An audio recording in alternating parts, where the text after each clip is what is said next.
Happy birthday to NACC. It is the first birthday of the National Anti-Corruption Commission.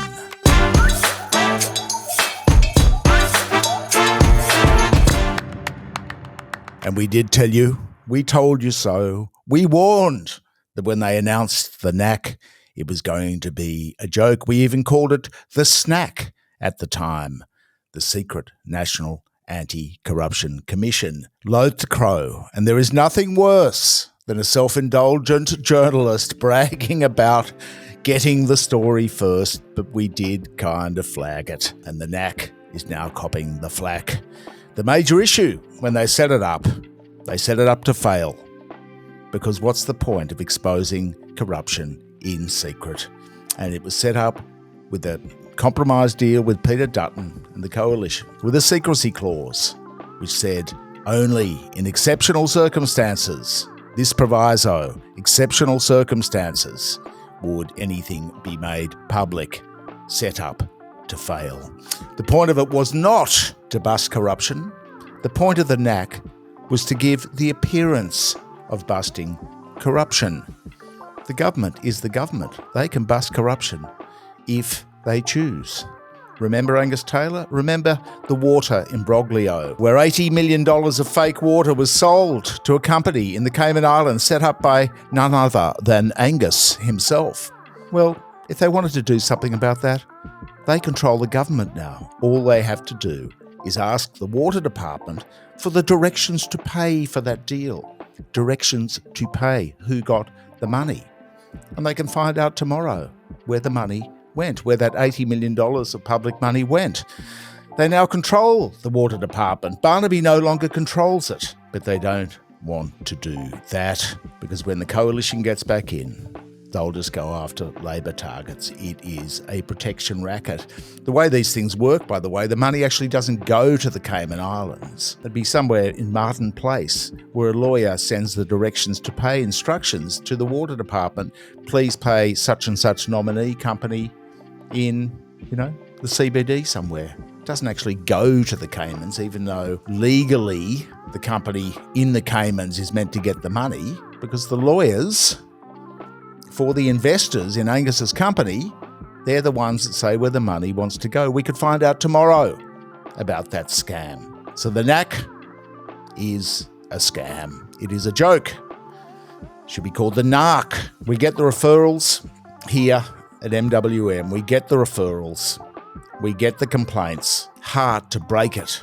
To break the news to the person sending their complaint to NACC that nothing will ever be done about it. We just say, oh, that's nice, thank you for that. So we get a lot of these NACC complaints ourselves, and we know that they're going to go nowhere. The latest is, as Michael Pascoe rightly lamented this week, is that NACC won't investigate the billions in rorts executed by the coalition while in power. The billions of our money forked out in sports rorts, community car park rorts, billions of our money spent on political gains, spent on political targets to bribe the electorate in marginal seats. Completely corrupt use of public funds while in government. Nothing to see here, they say. Now, they've already walked away from the robo-debt scandal, an egregious case of corruption which led to the death of many Australians by their own hand. And they knew it was illegal. They were advised that it was illegal. They covered it up. People died. They prosecuted our most vulnerable, persecuted rather. And the NACC even launched an investigation into why the NACC itself was not investigating. It will all come to nothing. As Ronnie Salt pointed out this week, NACC's only visible activity in its first year in operation, besides having meetings and giving no less than 124 presentations, it's all about the prezos, presentations about corruption, 124, is to have gone after a shonky airport worker in Western Sydney. That's what a budget of $65 million a year of our money gets you. That's what it buys you. a political protection racket whose major accomplishment has been getting a lot of referrals. Because there's a lot of corruption. People often tell me, I've gone to the NACC, and they are looking at it. And I gently deflate them. Don't hold your breath. It's a big placebo. That's the value of the NACC. You can get your corruption hung up off your chest by writing a long NACC filing and waiting with your fingers crossed for a very long time. Elsewhere in the world of rewards, there's been a complaint to the Australian Human Rights Commission about Mary Kostakidis, the veteran journalist from SBS, who is a woman and a journalist of great integrity. The complaint was by Alon Kasuso of the Zionist Federation of Australia, saying she's anti-Semitic. Racial vilification, cried Alon, for criticising the State of Israel, which has incidentally just voted in the NACCed this week against a two-state solution, and it's begun its land grab in Gaza for some seaside property redevelopment. But Australian policy is still two-state solution, as Fatima Paiman will tell you. While Israel has gone one state, how does that work? Crickets from our fearless leaders as social tensions over this issue rise. Apart from a ridiculous waste of public resources on a vexatious complaint designed to smear Mary Kostakidis, it will give the Human Rights Commission something to do. They don't do much. We looked at their accounts, we looked at their financial statements and their claims on their website. They do increase their pay significantly, and they go to a lot of meetings like they do at the NACC and AHRC. And then they reiterate whatever the government wants them to say about human rights. They've certainly displayed no concern about the human rights of Palestinians getting massacred, while they've been expressing deep concern about anti-Semitism, even though, ironically, the Palestinians are Semitic themselves. Then there was the matter of Zoe Frankham and the choreographed leaks to The Australian and The Guardian to let us all down, indicating that a whitewash is coming because there has already been an independent investigation by the IDF. How independent of them? Check our previous video on that. Nothing to see here. Move along. Meanwhile, the unions. Oh, the unions. Oh, they've been getting a hiding, the unions, and well-deserved in many respects, but it's overkill and it's political every day. This week, every day. The front page has splashed, done this story to death about bikies and corruption and standover tactics. Op-eds wall to wall, no mention of the corporations, of course, who are pulling the strings, who skewed the playing field towards the corporations during the 9 years of coalition government and before. No mention of their collusion with the CMFEU. They're perfect, apparently, the corporations. And the unions are corrupt. Oh dear.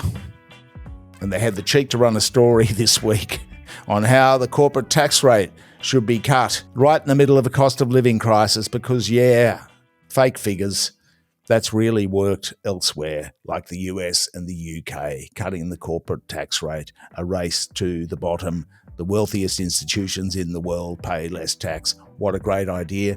Many of them don't pay any tax anyway. Look at the fossil fuel giants. Some of them pay no income tax in Australia. Not to mention Lend-Lease and Vodafone and Virgin and all the rest of them. You can check it out in our top 40 on the website. Just put top 40 into the search bar. The effective tax rate in corporate Australia is probably around 12%. The banks, BHP and Rio, pay a lot, and many of the foreign multinationals pay pocket fluff, zero, bugger all. It's more like 12% the effective rate, rather than the 25 or whatever the AFR was citing, when you consider multinational tax avoidance. It's a pity we can't include, meanwhile, offshore candidates for Scam of the Week because the cult of Donald Trump would surely be a leading contender. I mean, just check this out. Look at the crowd. It's a miracle. Look at these precious faces bent upwards in adoration, with their little ear patches. The same mob who wouldn't wear a COVID mask now putting a little patch on their ears. Look at these precious faces in awe of the Donald and the American flag, they said. The stars and stripes descended from the heavens on the day of the assassination attempt. Like an angel, said one senator, Major, I think she is, Marjorie Taylor Greene. Absolute crackpot. And then it came to pass that the disciples of Donald henceforth would gaze at the celestial majesty of the man and be told, "Go ye and cling ye to the square ear patch, and ye shall behold the Donald in all his glory and in adoration at his majestic visage." And the evidence, and the evildoers of the deep state shall be smited, no matter that they are the Donald's funding base, his donors. Is this not a cult, a dangerous cult? But we can't award this majestic honour of Scam of the Week to foreign candidates. So the gong this week goes to the NACC on the occasion of its first birthday, having achieved nothing, for excellence in the field of feigning authority and activity. Thank you for your support. Please like, share and comment in the section below.